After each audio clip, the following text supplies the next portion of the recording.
Soeharto yang mengaku kecewa karena harus membayar Rp1 juta agar mendapatkan layanan tes COVID-19 untuk Ida Ayu istrinya. Namun sebagian warga mengeluh mahalnya biaya rapid test mandiri yang mencapai Rp250.000 per orang. Dan pemeriksaan penumpang hanya bisa menanggapi keluhan warga terkait harga rapid test yang sangat memberatkan masyarakat.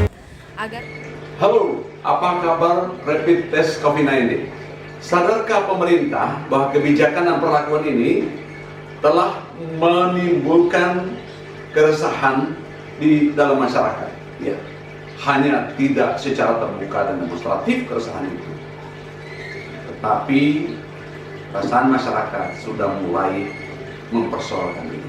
Ada 3 penyebab kenapa ini dipersoalkan.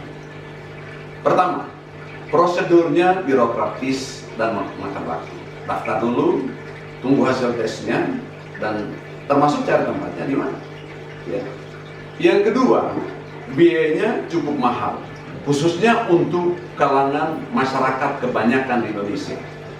Harga rapid test itu berkisar antara 300.000 sampai dengan 1 juta, tergantung tempatnya di mana dia melakukan rapid test itu. Harga ini tidak murah bagi umumnya masyarakat Indonesia. Jangan bandingkan dengan kantung mereka yang berpunya, atau kalangan pejabat, atau mereka yang melakukan perjalanan dinas dan biaya pemerintah. Kalau biaya sendiri ini cukup berat. Yang ketiga, masa waktu berlakunya itu hanya 1 kali perjalanan, 1 kali terbang, baliknya harus rapid test lagi. Kalau tidak hasil rapid test yang negatif, tidak akan diterima menjadi penumpang, atau bahkan tidak bisa beli tiket untuk melakukan perjalanan. Di samping itu, ini hasil rapid test, jangan bayangkan ini merupakan jaminan bahwa seseorang tidak terinfeksi atau tidak akan terinfeksi pada saat masa berlakunya rapid test itu 1 minggu. Ya, katakan negatif, hasilnya negatif ya. Oke, kita senang negatif.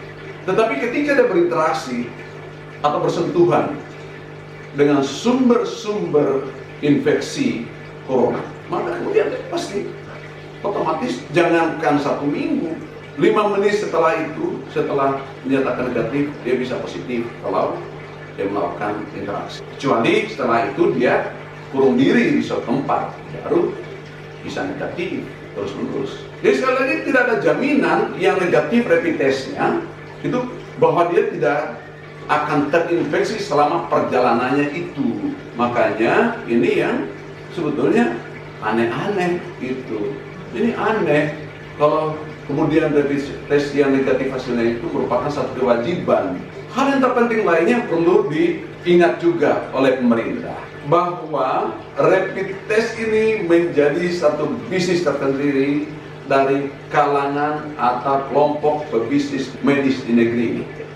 Ya, mengambil keuntungan dari kekhawatiran masyarakat akan penyakit itu, dan kemudian dipaksakan oleh melalui kebijakan pemerintah untuk menjalankan itu.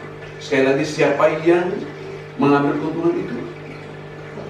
Kelompok pebisnis medis tertentu di negeri. Berapa harga alat rapid test?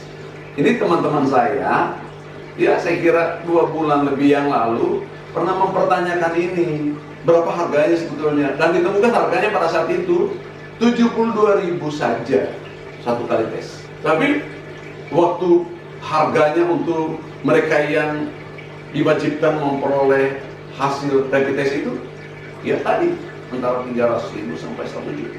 Karena sebetulnya bisnis yang tidak berperi kemanusiaan, memanfaatkan momentum di tengah ketakutan warga bangsa ini karena wabah corona, dan pada saat yang sama pemerintah mengeluarkan kewajiban untuk melakukan rapid test itu. Makanya saya kira tolong hentikan, karena ini sesuatu yang tidak pantas dilakukan terus-menerus, atau setidaknya segera lakukan evaluasi tentang kebijakan kewajiban rapid test bagi mereka melakukan perjalanan. Ya, begitu ya, tolong diperhatikan. Terima kasih.